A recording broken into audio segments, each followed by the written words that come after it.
holding their gold medal.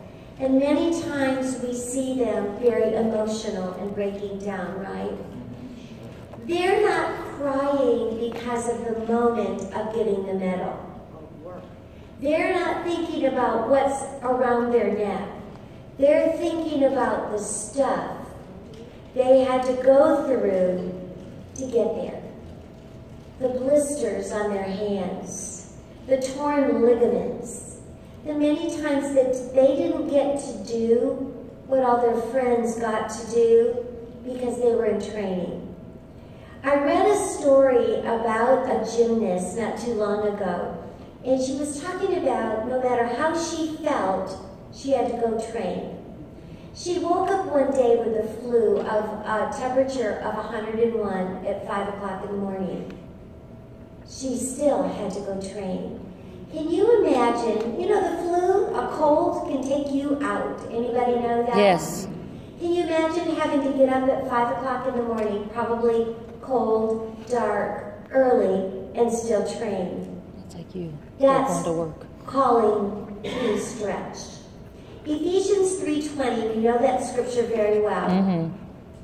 Now to him who's able to do exceeding abundantly, above all that we would ask or think, according to the power that works within us. What does this scripture say to you about stretching? Let's read it again. Resting while you're stretching. Resting while you're stretching. Well, he is able to do exceedingly more. So as I'm being stretched, just like if you're doing a yoga stretch or whatever, okay, you may be stretching, but there's a lot going on while it's being stretched. Ooh, good. It's kind of the same way with God. He is doing more while Constantly we're doing like, it. Yeah. Yeah. He's doing more on the inside of us. And I love yeah, that melody. Circumstances, everything. I love that. Donald and Lisa. I love the last part of that verse. His power is working in us. Put your name there at the end. Yeah. His power is working. His power is working in Lisa, Melody, Beth. Yeah. Cool. Lisa. I was just going to say that there was something that A little louder, sweet. I was just thinking something recently about the last probably 3 to 4 weeks ago. God shut doors for me and opened other doors. He was very clear, like, I don't want you doing this anymore. And he was stopping it. Like, it was, you know, and I was like, okay, I don't, you know, and he, honestly, every step along the journey, I've needed to go slow. I've learned so many lessons about rejection. I've learned, you know, him alone is my source, keeping my eyes fixed on him, not believing the lies, not giving into demonic warfare, knowing like who God is, what he is. He works in me to make things possible. Like he does the miraculous, the impossible. Yeah. And just knowing that, you know, he's fighting my battles for me no matter what. Yeah. Oh, that's good. That's so good. So, what is stretching you now? Is your job stretching you? Or are you in a place of contentment and at ease and you're stuck just hanging out and letting your future go by? What is stretching you now? Lisa. I want to, And then Brenda. I even want to go beyond where I am. I love that. Brenda. I think the thing with my dad's health is stretching my It is, honey. Yeah, it is. You know what? That's a stretch of faith that you need for your destiny. Yes. Amen. I love it. Diana, what's your name? I'm seeing a change that has to be made in my life as I go into the next phase. But I also see it as God's opening the door for the next task he has for me. Ooh. And it may not be here, it may be somewhere else, but he has something else in mind for me. And I, during past where I'm at, and now it's time to move on. I love it. I love it. Donna. I believe right now with my mom staying with me for a week, it's really stretching me, but I'm trying to lean on forgive her, Father, for she not know what she does, Yes. and then me be the light. And it's stretching me really hard. I haven't stepped out of character, but inside I'm feeling it. Yeah. And so I'm praying, you know, in that situation. But And like- I'm trusting. This is a test? Very hard. Yeah. So was this. Lisa. So was I just wanna this. say that in any difficulty, I have learned so much about myself, like where I'm not patient, where I'm not kind, where I'm not trusting God, where I have pride, whatever it is, He shows me that's not me. Yeah. This is what I want you to do. Like, you know, You gotta listen to him though, I mean. but you know, when you read the Word and He says, you know, you say you love God, but not you don't love your brother, you're a liar. I mean, these things convict you of how to live. Yeah. I just have to say that something you spoke about not being fit for the kingdom the other day when my mom was at the house came up in my head. So whenever you speak, you know, I heard that, so that was like, I thought what I wanted to speak to her, and it's like, that's not fit for the kingdom, and I shut up. Thank you. See, we're helping each other. Amen. Now, those of you that haven't shared yet, because you're relying on the same old ones, the next question is for you. So I just want you to listen up, okay? So when we get to it, it will be for those that haven't shared yet. Haha, gotcha. So, most of us avoid stretching, don't we? Oh, yeah. We don't like it. It hurts. It's too hard. Quite honestly, it's inconvenient. Right? That's it. So that's why God has to bring motivation of some kind so we will stretch. If I can give an example, about 10 years ago, was it 10 years? Yeah, it was 10 years ago, maybe a little bit more. We had been praying, knowing that full-time ministry was coming, and I knew God wanted me to leave the corporate world. So when God spoke and it was time, I gave all kinds of notice and was ready to go.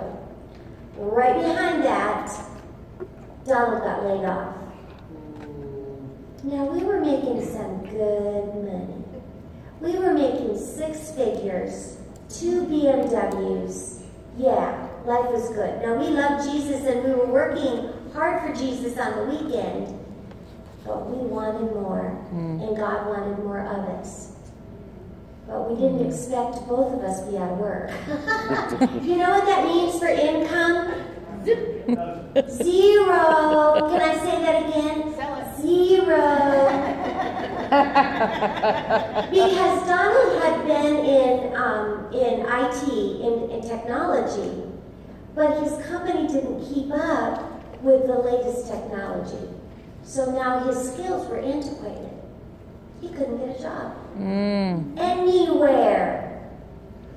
So he began studying scripture, punching in and punching out 8 hours a day. He studied the Bible for 8 hours a day. And then I think I had shared one other day that God had moved me into a stepping stone of teaching in nursing homes. So I did that for 5 years. Wow. And then one day, one of the people on staff came up and said, "Do you know anybody that needs a job? We need somebody so badly, but it needs to be someone who's kind, who will take care of people." Now, Donald had been coming with me every week. Why? Because he didn't have a job. So he would help wheel the people in. They already knew him. They got the job. So I said, I might just know of someone. So I went home and said, "Donald, guess what?" He called. They already knew him. They hired him over the phone, canceled all the other interviews. But you know what? Where he works today, we didn't know where our family was going to be. Okay, I can't go any further. But God was sowing a seed into Donald so Donald could sow a seed into our family. Because I can't go there. I'm sorry, I don't want to get emotional. Okay. And it's been a very emotional day for our family, and I've got to keep it together for you. Yes, thank you. So I will keep it together. Thank you. But praise be to God, 10 years ago, God knew what today would bring. So God had it orchestrated. So he's our resident expert in our family in what we need. Not only our family, but his family. Oh, man. So in the last year, we've had to go through some stuff. But Donald had all the answers. But you see that, the I Bible needed to hear says that. that God orders our steps. Yeah. The steps of a good man are ordered by the Lord. So the steps were already ordered 10 years ago. So today, and all the days that have been there, all we are just saying, God, guide our steps. Yeah. It's too hard for us. We can't do it. But we trust you. You'll say, okay, take another step.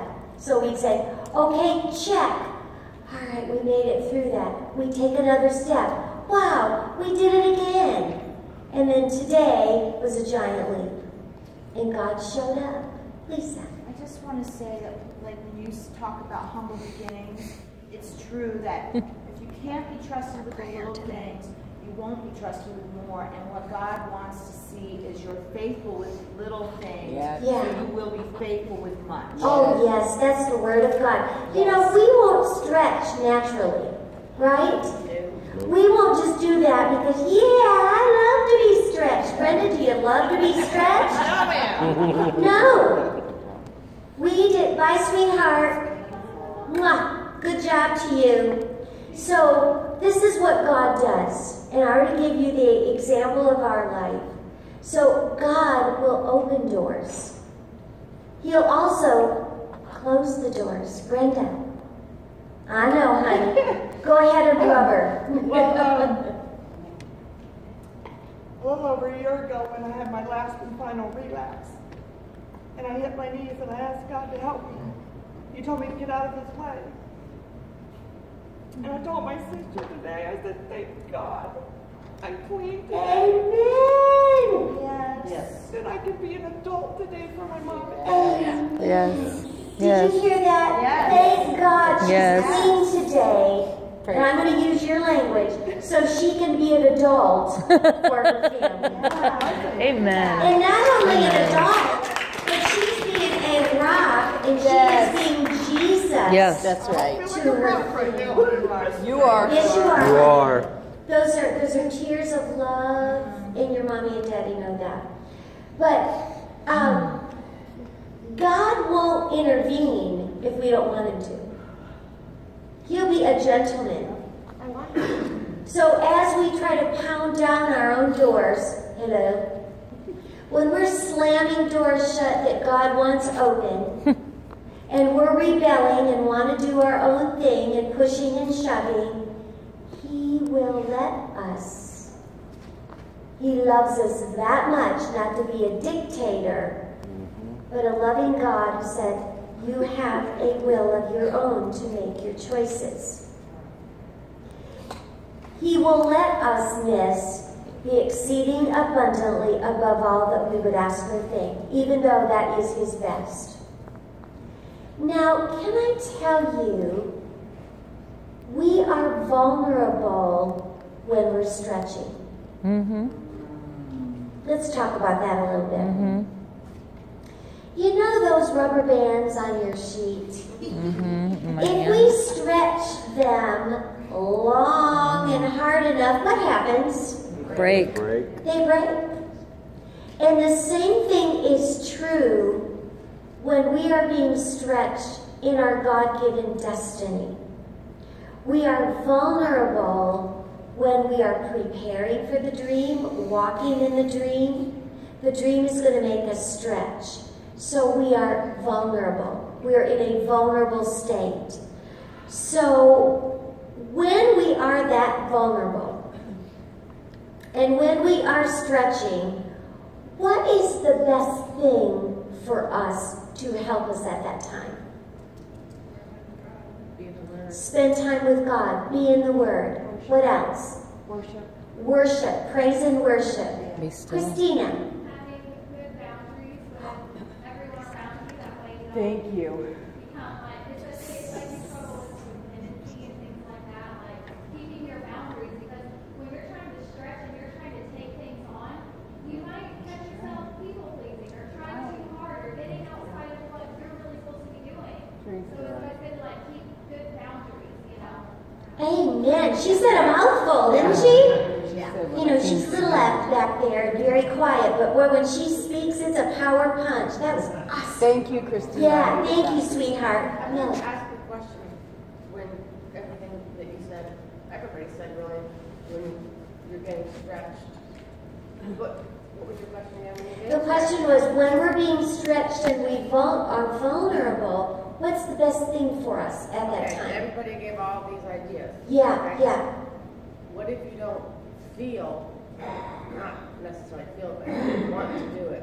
What would be the best solution for you to position yourself? Like, if you, I can't praise and worship because I would be doing it wrong, or I don't feel it, or Lord, I can't pray right now. You just find yourself like, Oh, that's a very good question. Who would like, did you hear that, Steve? What would you say to Melody?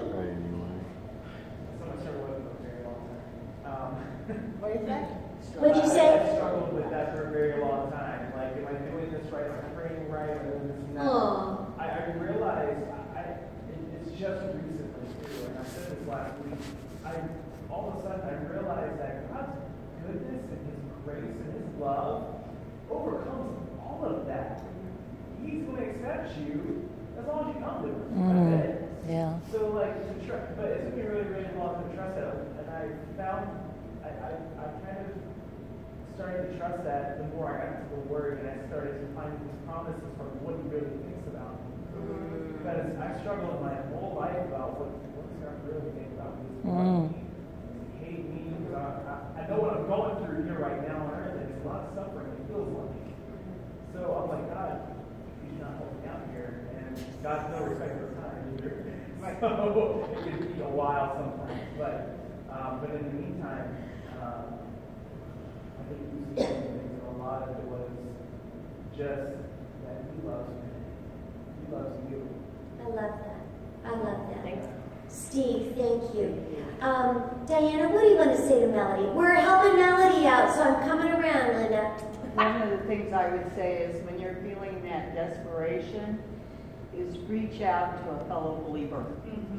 Get support